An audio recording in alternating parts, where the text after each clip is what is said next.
Bom dia, meus amigos aí, tudo bem pra vocês? Queria desejar um ótimo dia, né? Que o papai possa abençoar você e sua família. E bom, querendo falar pra vocês que a gente vai estar falando hoje, né, sobre o campeonato, né, do brasileiro, campeonato brasileiro da sétima rodada que teve. Separei um jogo aqui e também vou falar sobre as convocações da seleção brasileira e da seleção da França. E bom, da sétima rodada do Brasileirão que eu separei hoje, né, não deu para gravar no meio da semana por conta de alguns fatores, mas vou estar trazendo o vídeo aqui e vou estar falando um pouco com vocês aqui sobre nossa seleção brasileira, sobre o clássico que teve, né, sobre Vasco e Fluminense e também sobre a seleção da França.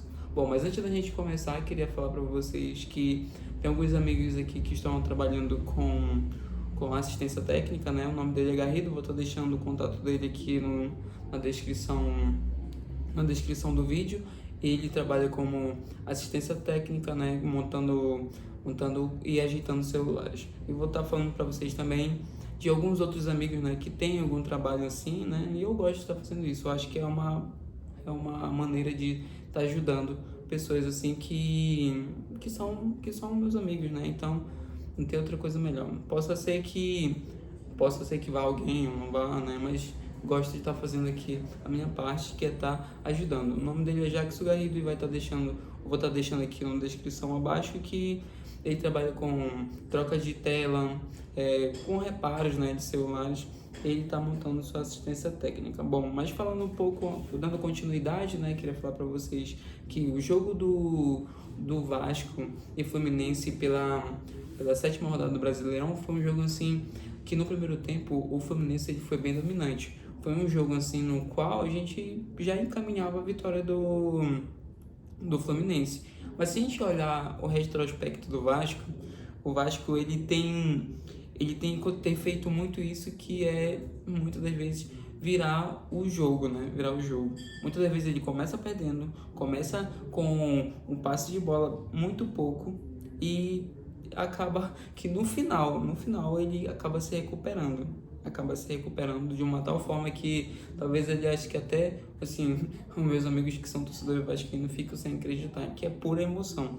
Não dá pra ficar assim sem ter aquela emoção, né? O Vasco ele proporciona isso no finalzinho do jogo. Isso que eu tô falando para vocês foi o resumo também do jogo contra o Cruzeiro, aonde teve um jogo assim que foi um jogo também muito equilibrado, foi um jogo lá e cá, foi um jogo também aonde o Vasco começou ganhando, só que oscilou no meio do caminho, né? No decorrer ainda do primeiro tempo que fez ali uma partida começou muito bem, mas logo depois foi foi perdendo, dando bobeiras, erros de passes, toques de bolas assim que favoreceram dois gols do Cruzeiro, né, na sexta rodada, um do Cauã, na verdade foram dois do Cauã Barros, né, que fez os dois gols do Cruzeiro. Logo depois o Cauã Barros, que estava se redimindo de alguns erros que ele tinha feito, ele acaba já se recuperando com esses dois gols, mas logo depois também levou o cartão vermelho. Aí a gente vem também logo depois com o Vila, né? O Vila faz o segundo gol e faz o segundo gol e deixa tudo igual, deixa no empate tanto pro Vasco, né? E logo depois vem o terceiro gol, né, do Japa e resumindo, o final de jogo fica 3-3 para Vasco e Cruzeiro. Então, voltando à sétima rodada, o Vasco ele tem proporcionado isso. No meio, o trabalho do Renato Augusto está fazendo com que os jogadores, no meio de uma situação difícil, saibam se encontrar. A gente viu no jogo do Cruzeiro e Vasco, o Vasco saiu ganhando, mas no decorrer do caminho foi se perdendo com erros, com passos de bolas que não proporcionaram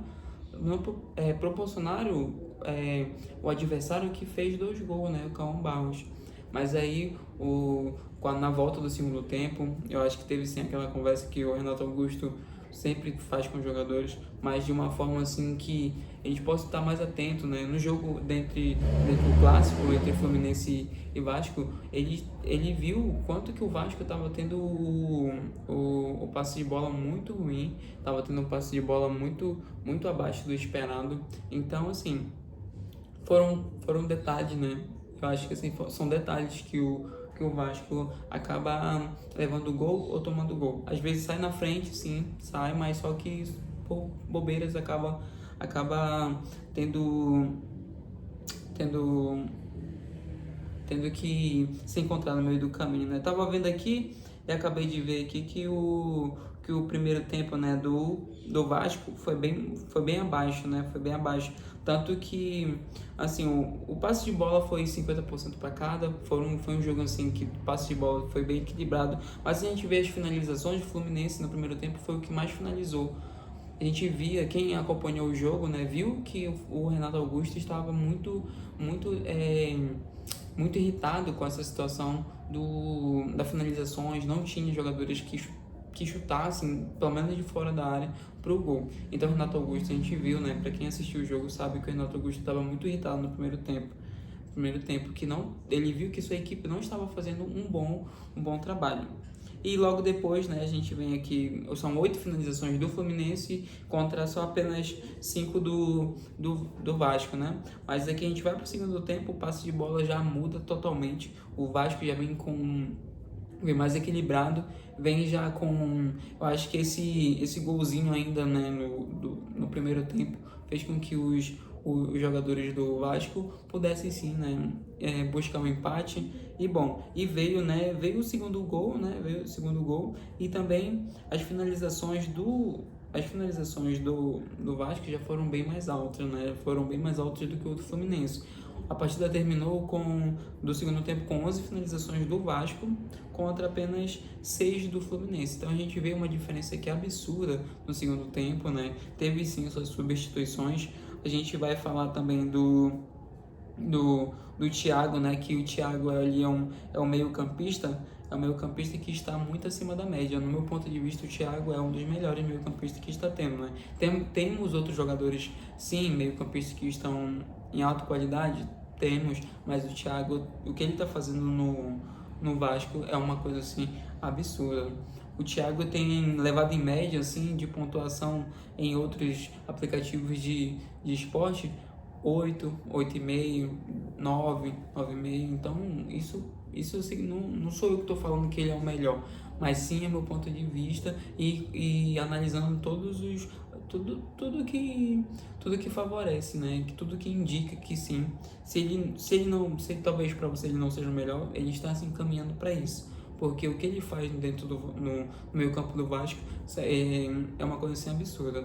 É porque muitas vezes a gente não tem o costume de reparar nos jogadores, a gente quer ver o futebol, mas se a gente analisar com calma, jogador por jogador, a gente vai saber a qualidade que o jogador que faz um diferencial na sua equipe, né? Bom, para o vídeo não ficar muito longo, a gente vai estar falando aqui da seleção brasileira, que teve suas convocações e, cara, uma fala do Ancelotti que ele disse que seria uma convocação muito próxima daquilo que a seleção brasileira iria para a Copa do Mundo. Mas o que a gente viu foram estreantes, né? Foram estreantes, mas assim, e teve ausência também de alguns jogadores, né? Como muito de nós esperávamos, mas não acabou acontecendo, que foi a convocação do Neymar. Mas a gente vai estar falando um pouco disso, né, logo depois. Bom, queria falar para vocês aqui sobre a convocação, né? Sobre a convocação. Relembrando que teve uma fala do Ancelotti que essa escalação que seria para disputar contra a França seria uma convocação muito próxima daquilo que ele levaria para a Copa do Mundo. E relembrando, né, que temos estreantes aqui, temos jogadores que são estreantes. A gente vai começar aqui a falar goleiros, né? Goleiros. O Alisson, ele foi trocado de última hora agora, né? Quem acompanhou foi trocado de última hora. Na verdade, ele estava com uma lesão, né? E essa lesão parece que agravou, acabou que não melhorou, então foi trocado para o Hugo Souza. No caso, não tem mais o Alisson, né? O Alisson está lesionado. Quem entra no lugar do Alisson é o Hugo Souza do Corinthians, né? A gente tem o Bento, né? O Ederson, esses três são os goleiros. Os zagueiros são Benner, Danilo, Gabriel Magalhães, Abner, Marquinhos e Léo Pereira, né? E temos os laterais, o Alexandro, Douglas Santos e o Wesley, os meias campistas, né? Andrei Santos, Casemiro, Danilo, Fabinho, Gabriel Sara. Esses são os meia atacantes. Os atacantes são, quer dizer, são os meias, né? Desculpa. Atacantes são Endrick, Gabriel Martinelli, Igor Thiago, Luiz Henrique, Matheus Cunha, Rafinha, Ryan e Vini Júnior e João Pedro. Bom, falando aqui sobre os atacantes, né? Os atacantes aqui, a gente vai falar também do Igor Thiago, né? Que tá jogando na Premier League, tá fazendo uma ótima campanha. Nossa, o jogo que ele tá fazendo na Premier League é assim, algo extraordinário. O cara sim merece uma oportunidade. Tem gente que fala, não, mas poderia levar esse, não, mas poderia. Não, eu acho que assim, o ponto de vista do técnico é o ponto de vista que ele olha assim, não, esse aqui está num bom momento, está numa fase boa. E laterais, a gente está escasso de laterais, né? A gente já não tem muitos laterais. São poucos os laterais que tem, são apenas 3, né? Como eu falei para vocês, Alexandro, Douglas Santos e o Wesley. Mas, voltando aqui ao Igor Thiago, né, ele faz uma ótima campanha na Premier League, ele está sendo, assim, uma peça fundamental, né, na sua equipe, né, lá na Premier League. Se eu não me engano, acho que é o Brentford, né, da Inglaterra.